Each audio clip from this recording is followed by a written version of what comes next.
ప్రవక్త వారి ద్వారా ఎంతమంది అయితే ఇస్లాం స్వీకరించారో వారిలో ఎక్కువగా నిరుపేదలు ఉన్నారు, బానిసలు ఉన్నారు. వారు ఎప్పుడైతే ఇస్లాం ధర్మాన్ని స్వీకరించారో, ప్రవక్త వారు చెప్పినటువంటి మార్గంలో నడవడం మొదలుపెట్టారో, అక్కడ నాయకులు వారిని చిత్రహింసలు పెడుతున్నారు. వారికి ప్రాణాలు కూడా తీయడానికి వెనకాడడం లేదు. అలాంటి పరిస్థితుల్లో మక్కాలో కరువు ఏర్పడుతుంది. మక్కాలో వర్షాలు కురవకపోవడం వల్ల పూర్తి కరువు, అక్కడ ఆహారపు కొరత, నీటి కొరత వస్తుంది.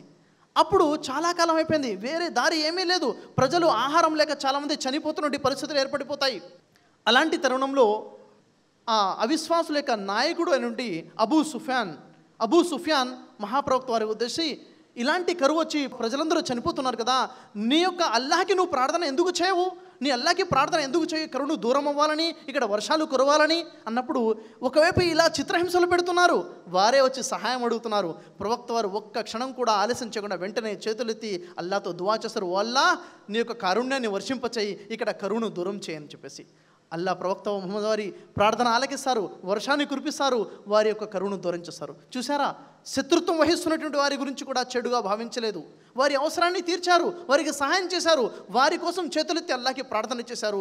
ఆ కరుణామూర్తి, ఆ హృదయాల విజేత మహాప్రవక్త ముహమ్మద్ సల్లల్లాహు అలైహి వసల్లం వారు.